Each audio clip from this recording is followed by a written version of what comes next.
এত সুন্দর এই এক ঝুড়ি ফলমারিন মুক্ত আম দেখে যতটা না খুশি হয়েছি সকালবেলা ঘুম থেকে উঠে, ততটাই মাথাটা গরম হয়েছে বাজারের ব্যাগটা দেখে। তাই সকাল সকালই আজকে বরের সাথে ঝামেলা ঝগড়া দিয়েই সকালটা শুরু হয়েছে।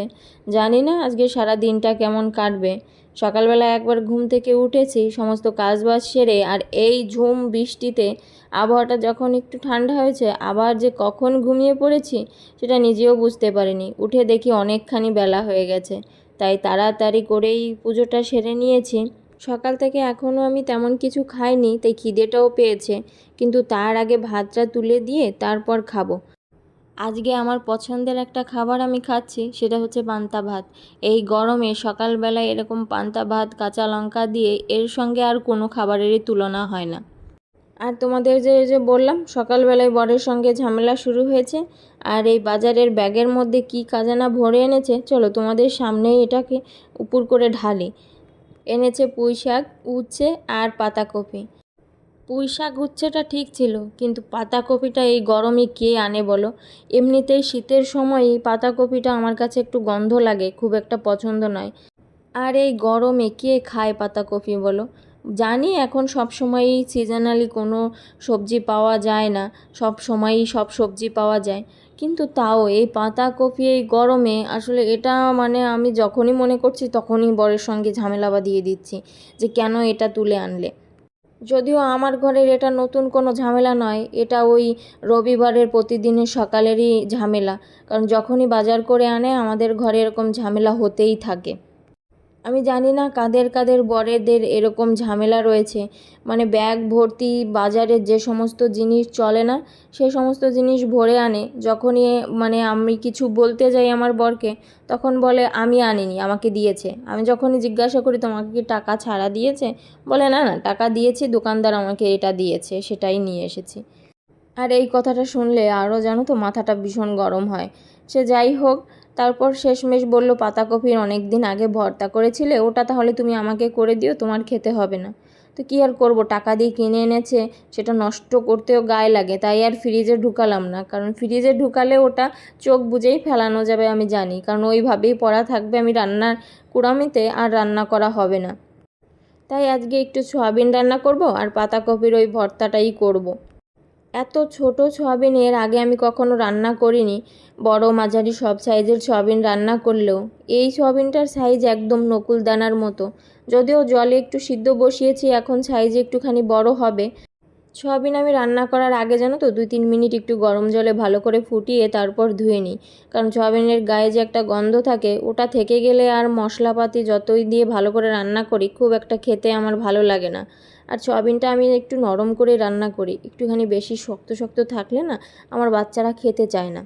তাই সয়াবিনটাকে একটুখানি নরম করে সিদ্ধ করে সাইডে রেখেছি। ওটা একটু পরেই ভালো করে ধুয়ে নেব ঠান্ডা জল দিয়ে। তার আগে সয়াবিনে দেওয়ার জন্য একটু আলুটা কেটে নিলাম ডুমো ডুমো করে। এবার আলুটা ভাজতে বসিয়ে দিয়ে আমি পেঁয়াজ আর টমেটোটাকেও কেটে নেব। রান্নাটা যদিও আমি আগে থেকে ভেবে রাখলেও কিন্তু রান্নাঘরে এসে আমি এক পাশে রান্নাটা চড়াই, আর অন্য পাশে রান্নাঘরের যে সমস্ত কাজবাজ থাকে বা রান্নার জিনিস গোছানো সেগুলো আমি এক পাশে করে নিই, তাহলে রান্নাটা করতে সময়টাও আমার কম লাগে আর বাচ্চাদের সামলাতেও আমার খুব বেশি অসুবিধা হয় না। কিন্তু 2-1 দিন জানো তো এমন কাণ্ড ঘটে যে রান্নাটা আমি শেষ অবধি করতেও পারি না। আজকেও ঠিক সেরকমই একটা ঘটনা ঘটেছে। এমনিতেই আজকে সকাল থেকেই সব কিছুতে আমি লেট, কারণ ওই যে বললাম একবার সকালবেলায় ঘুম থেকে উঠে সব বাসি কাজবাজ সেরে আবার ঘুমিয়ে পড়েছি, তাই অনেকটা ঘড়ির কাঁটা আমার থেকে এগিয়ে গেছে। সেটার একটা তাড়া ছিল, কিন্তু এর মাঝে আবার বাচ্চাদেরকেও তো টাইম টু টাইম ওদের স্নান করানো খাওয়ানোর একটা ব্যাপার থাকে। যেহেতু টাইম মতোই ওরা দুপুরের খাবারটা খেয়ে একটু ঘুমোয়, আর রান্নাটা যদি দেরি হয়ে যায় তাহলে দেখবো না খেয়েই ঘুমিয়ে গেছে, তাই একটু তাড়াতাড়ি করেই আমি রান্নাটা সারছি। আর আজকের সয়াবিন রান্নাটা খুব আহামরি তেমন কিছুই করছি না, ঘরোয়া সবার ঘরে যেমনভাবে রান্না হয় আমার ঘরেও ঠিক সেইভাবেই রান্না করছি, তাই তোমাদের সঙ্গে আর এক্সট্রা করে শেয়ার করছি না। ওইদিকে আলু ভাজা হয়ে গেলে নামিয়ে আমি পেঁয়াজটা ভাজতে বসিয়ে দিয়েছি, আর ঠান্ডা হয়ে গেছে সয়াবিনটা, তাই একটুখানি ভালো করে কষলে ধুয়ে নিচ্ছি। তবে এখন জানো তো কিছুদিন ধরেই বেশি গরম পড়াতে সয়াবিন রান্না করতে আমি একটা জিনিস ফলো করছি, সেটা হচ্ছে ওই আলুটা শুধু ভাজি। আলু সয়াবিন দুটোই তেলে আর ভাজি না, কারণ তেলে যখন সয়াবিনটা ভাজি না অনেকটা তেল লাগে, আর তরকারিতে তখন তেলের পরিমাণটা অনেকটা বেশি হয়ে যায়। তাই ওই তেল কম খাওয়ার জন্যই বলতে পারো সয়াবিনটা আমি এইভাবেই মশলা আলু ভেজে রাখার পরে তারপর দিয়ে কিছুক্ষণ এইভাবেই ভেজে নিই। এতে তেলের পরিমাণটাও কম হয় আর খেতেও বেশ ভালোই লাগে। ওইদিকে আমি সয়াবিনটাকে মশলায় কষাতে বসিয়ে দিয়ে পাতাকপিটাকেও কেটে নিচ্ছি। এভাবেই কুচি একটুখানি ভাপিয়ে নেব, তারপর ব্লেন্ড করে ওই ভর্তাটাও বানিয়ে নেব। কিন্তু এর মধ্যেই একটা কাণ্ড ঘটেছে জানো তো, রান্নাটা আমার প্রায় শেষের পথে, কিন্তু এর মধ্যে আমার বাঘ আর বাঘিনী আমাকে হামলা করেছে।